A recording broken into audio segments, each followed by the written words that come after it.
Gostei, melhor que presidente é o César, né? E depois o Augusto, na denominação romana, quando se unificava o Império, era o Augusto. Boa noite, Santos! Estamos aqui em território do primeiro comando da capital, não em território brasileiro. Estamos aqui em um dos 5 primeiros lugares que nós vamos retomar na nossa guerra contra o crime organizado. Eu vou voltar aqui durante a campanha, quando o candidato a presidente, e depois eu só retorno aqui com helicópteros, com a polícia militar e com a participação também das Forças Armadas para tirar o Comando Vermelho do Morro, para tirar o Comando Vermelho do Porto Santos e para libertar vocês dessa maldição desse crime organizado vagabundo que toma a região de vocês. Eu venho aqui primeiro para fazer amigos, depois para ganhar a eleição e depois eu venho para cá para matar. É ou não é, caralho? É isso que nós vamos fazer. Espero deixar as águas da Baixada Santista cobertas de vermelho com o sangue desses vagabundos que matam vocês. É isso que nós faremos com ele. Os policiais terão o direito de vingar os policiais que caíram, companheiros de farda deles, lutando contra o crime organizado aqui. É isso que eles terão o direito de fazer.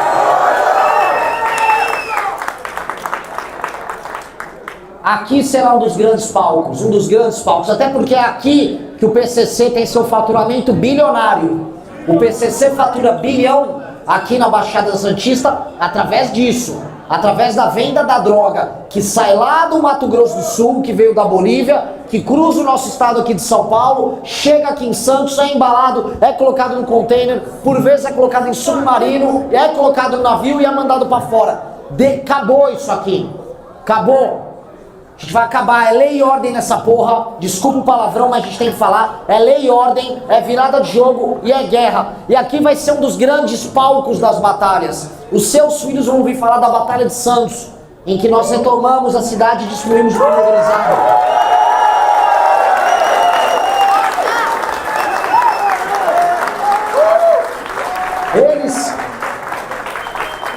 Eles vão ouvir falar nos outros estados da Batalha da Rocinha, da Batalha da Penha, da Batalha de Santa Quitéria no Ceará, da Batalha de Salvador, de todas as batalhas que a nossa geração terá a honra de participar e falar: nós retomamos o nosso país, nós retomamos o nosso país. E é isso que eu estou fazendo aqui.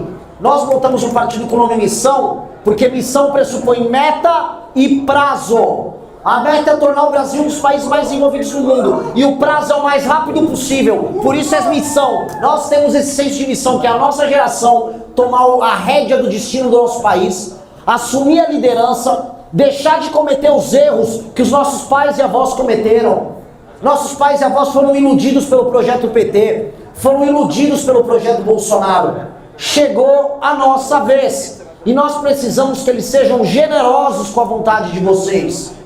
Vocês não podem só pagar a conta das escolhas erradas das gerações anteriores. A conta da Previdência, a conta do imposto alto, a conta da inflação, a conta da chance quase nula de muitos de vocês um dia comprarem uma casa ou um apartamento, a conta do celular caro, a conta da violência. Essa conta não está servindo para ninguém. Essa conta é uma merda. Eu não quero pagar essa bosta dessa conta. Eu quero, se vou pagar a conta, eu vou sentar na mesa com todo mundo para definir como a gente vai pagar ela.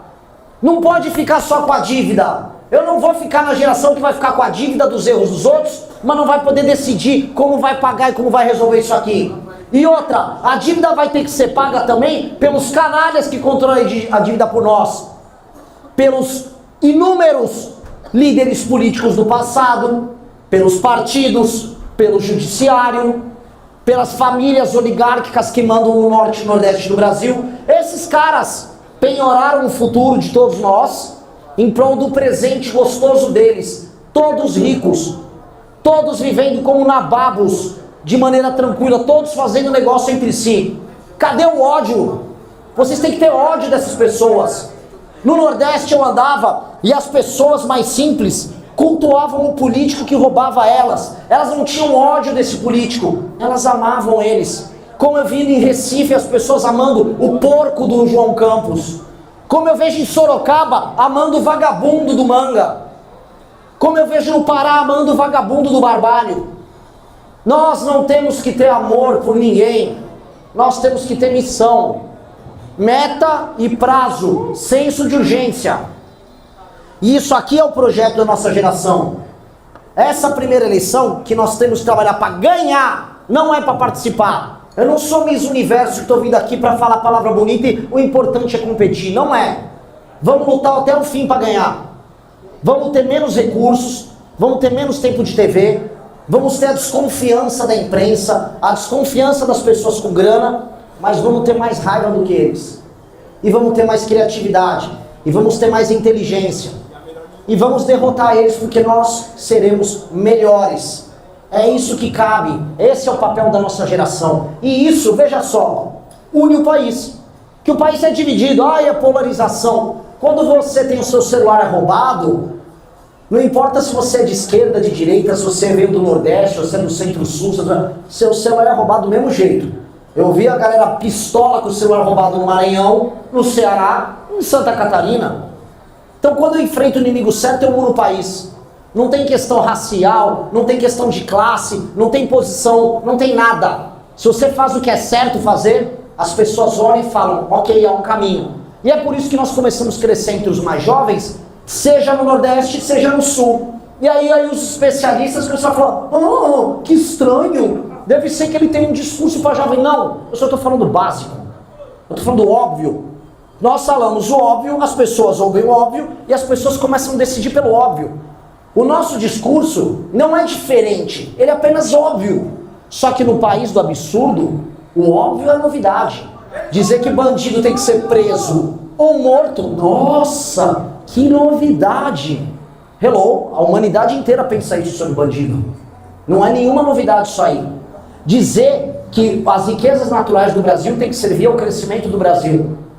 E que nós temos que olhar, por exemplo, para o tema das terras raras, de modo a não vendê-las para, parabéns americanos, façam bom uso. Como o bosta do Flávio Bolsonaro falou, ele foi no CPEC, lá em Dallas, nos Estados Unidos, falou, olha, as nossas riquezas vão servir muito para vocês, americanos. Aí os americanos assim, que otário, tá bom.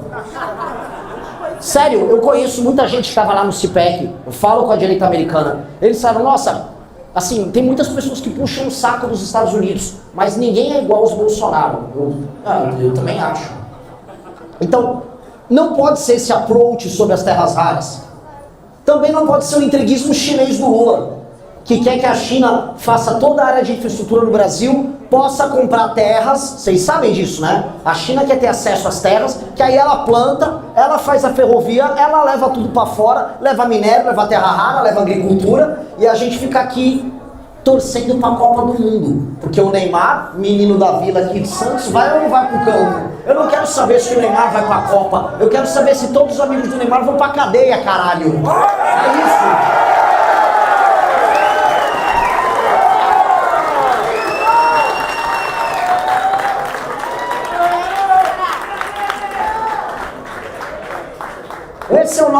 Essa é a mentalidade do nosso tempo. E aí o que a gente precisa para fazer isso? De maneira muito simples. Eu precisava ultrapassar os governadores. Começamos com 0, alguma coisa lá no passado. Olha, Renan Santos, quem é? Houve uma conversa inclusive com um empresário grande, e ele falou com outro empresário que me contou. Olha, eu não sabia que o filho do Renan Calheiros estava nas eleições. Aí o cara olha, você realmente não conhece o cara. Não. Aí eu comecei lá sendo confundido com o filho do Renan Calheiros. Depois sobe para um, quem sobe para um sobe para dois, quem sobe para dois sobe para três. E uma coisa que eu aprendi, é muito mais difícil subir de 0 para 1 do que de 1 para 2, e do que de 2 para 3, e do que de 3 para 5, do que de 5 para 8 e de 8 para 12. O que eu quero dizer é, os primeiros crescimentos, sair da inércia é mais difícil. Você tirar você tenta empurrar uma cômoda, se a cômoda tá parada, a energia para botar ela em movimento é muito grande. Depois que ela tá andando, você vai com ela, certo? Tirar essa energia, que é fazer a nossa causa crescer, a gente já conseguiu. A gente está batendo, de acordo com a pesquisa Atlas, 6% praticamente. Isso.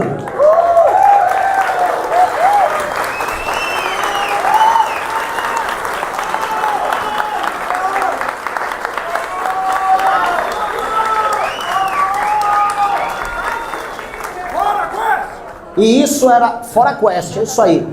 E aí eu vou chegar na Quest. E aí eu descobri a função de boa parte dos institutos de pesquisa.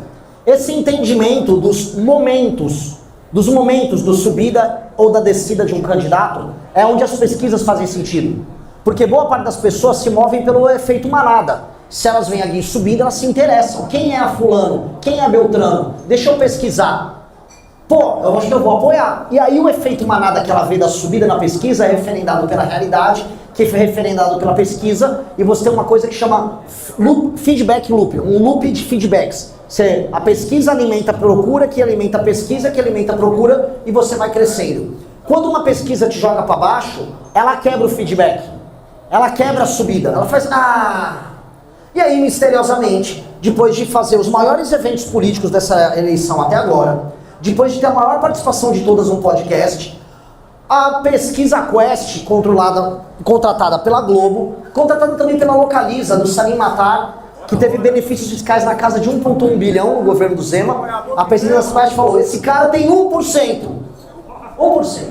Eu olhei e falei, pô, não tô com 30, mas eu não tô com 1. Eu não tô com 1%, pô. Mas o cara é especialista, ele vai lá na Globo, naqueles telões, puxa pra cá, veja a região, vai tomar no cu. Vai se fuder, brother.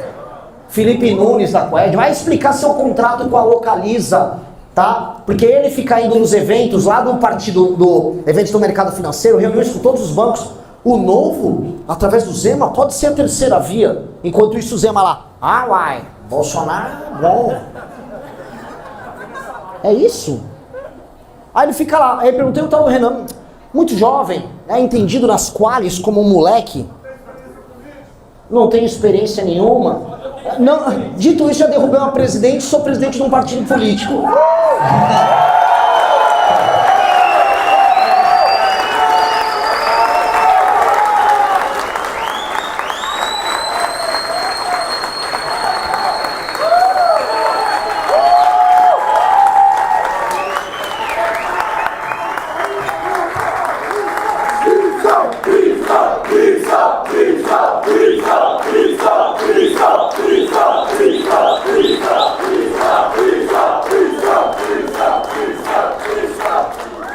Confuso, né? Porque quando eu tinha terminado de derrubar uma presidente da república, eu ajudei a prender outro, o Zema estava trabalhando pro pai dele, na empresa do pai dele. E esses caras dizem, não, esse cara tem experiência. Enquanto eu estava fazendo isso, o Flávio Bolsonaro estava fazendo rachadinha no gabinete e comprando imóveis em dinheiro vivo e, obviamente, fazendo um trabalho muito sério no comando da Copenhague do Rio de Janeiro. Uma salva de palmas para Copenhague do Rio de Janeiro. Puta Copenhague. Puta Copenhague. Baita trabalho. Baita trabalho. Nosso amigo Aldo estava trabalhando no governo da Dilma. Enquanto isso, nosso amigo Lula estava na cadeia. E o nosso amigo Caiado, naquele período, estava trabalhando sob a minha liderança no comitê do impeachment. Bacana, foi útil. Veja só que legal. Nessa lógica, quem teve experiência política relevante nos últimos anos fui eu, com todo o respeito aos demais.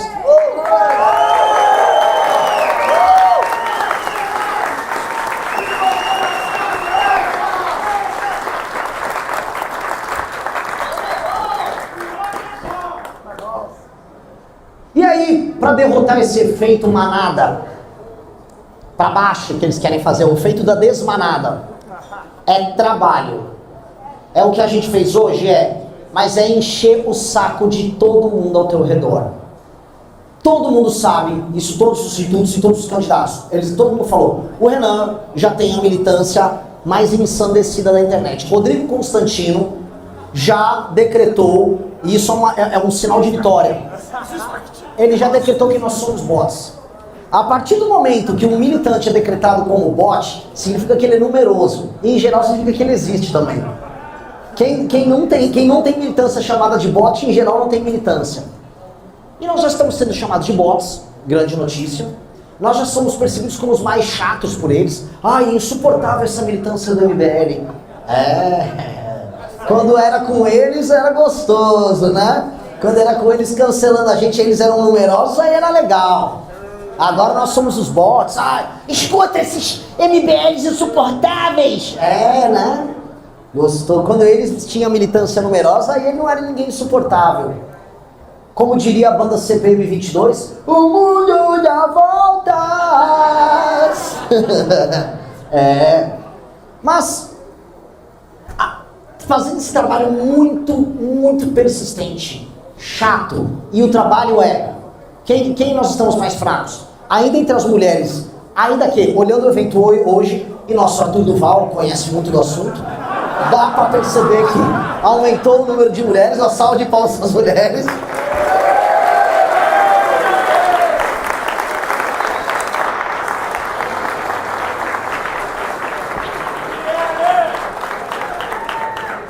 Aumentou também, temos que aumentar entre as pessoas mais velhas. Na última pesquisa Atlas, eu saí de 0,5 entre as mulheres para 2,3 no cenário e 3,2 no outro. E o outro? Entre o público, eu era muito forte de 16 a 24. Eu comecei a crescer no 25 a 35. Também falaram, cresça entre os evangélicos. Eu tenho 10% entre evangélicos. Estou bem. Então, em alguns lugares do Brasil, a meta de 10% foi batida. No Sul, 9,6%. Sulistas, obrigado. Agradecemos gaúchos, catarinenses e paranaenses. Evangélicos, muito obrigado. Homens jovens, 30% entre homens jovens, muito obrigado. Agora temos que buscar as pessoas mais velhas e nós temos que começar. Olha lá a senhora, maravilhoso.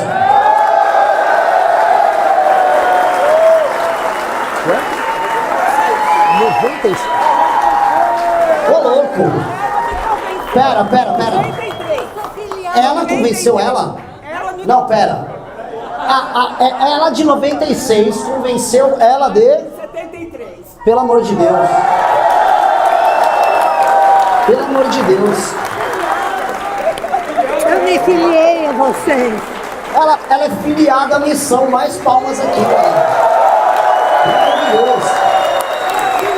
Você é maravilhoso, nosso presidente. Eu tô vendo. Ela já tá virando voto dos mais novos. Enquanto a gente vai por aqui, ela vai por ali, pegando, pra cercar a galera de 50 no meio, né? A gente vai cercar todo mundo. E é isso. Esse fenômeno é o fenômeno que vence a eleição. E como a gente vai vencer? É buscar logo os 10%. Busquei os 10%. O Zema vai bater na porta do Flávio. Flávio Bolsonaro. Quero ser seu vice. Ele vai sai para senador. O Caiado vai montar no cavalo dele, vai botar o chapéu dele. E aí de 10 eu não vou para 11, vou para 14.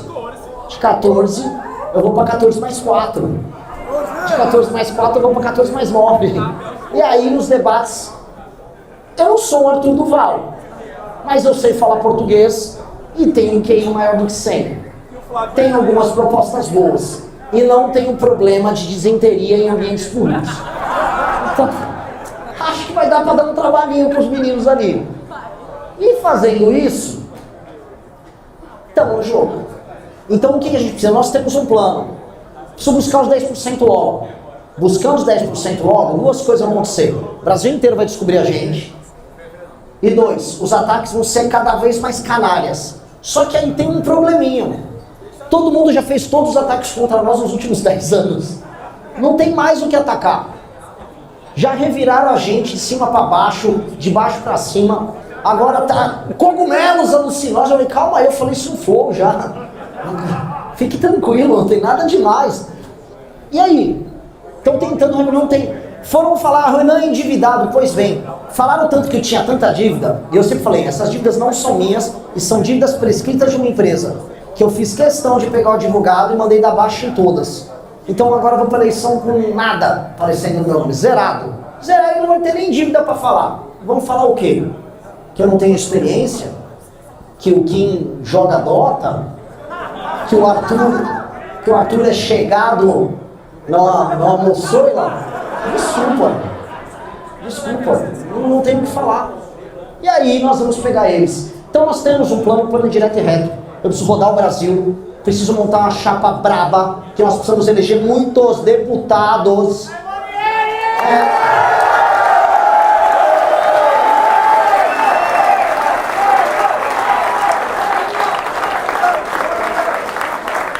E aqui nessa região tem que falar da Monielle, tem que falar do Caio também. Cadê o Caio também? Brabo, viu? Ela brabíssima, ele brabíssimo. Não sabia do... Assim, já conhecia a Monielle, não sabia do alto nível do time aqui. Tomei aulas de Polícia Federal hoje. Aulas de enfrentamento ao crime organizado. E essa aqui foi picada por uma jararaca que sobreviveu. Essa aí sobrevive em qualquer lugar agora.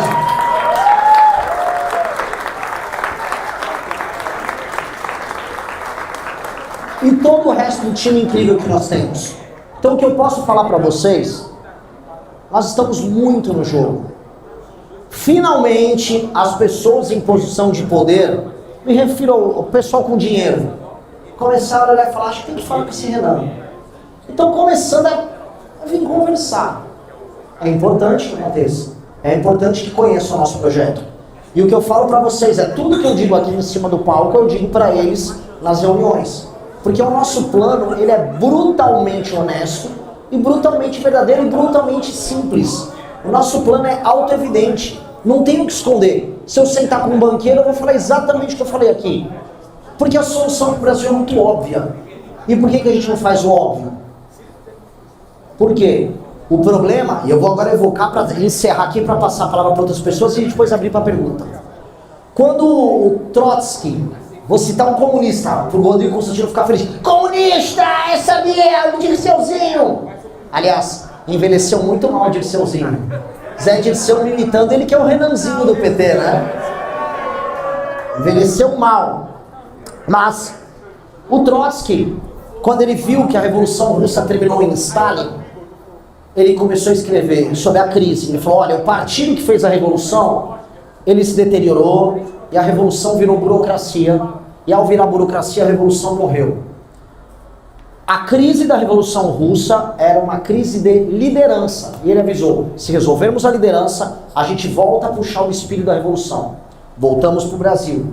Nós tocamos uma revolução em 2015, 2016. Foi político preso, empresário corrupto preso, as pessoas iam nas ruas para defender a agenda. Houve uma revolução. Aí o nosso Stalin ascende ao poder, o Bolsonaro. E aí todo mundo vira burocracia. O que é virar burocracia? É esse monte de mamador. Olha só a hipocrisia da esquerda! Com mandatos absolutamente inúteis. Campanhas inteiras sendo tocadas só para você puxar o saco do político certo, ganhar um cargo e ficar girando nisso. A revolução virou burocracia. O que nós temos que fazer? Se há um defeito de liderança, substitua a liderança. E é isso. Nós vamos trocar a liderança e ao ter a liderança certa, a gente faz o óbvio. E o óbvio vai dar resultado. E nós tornaremos o Brasil, daqui a 30 anos, uma das 5 maiores nações do mundo, que é o que nós nascemos para ser. Muito obrigado. Se você gostou do vídeo, não se esqueça de deixar o like e se inscrever no canal para ajudar. Te vejo no próximo vídeo. Até lá!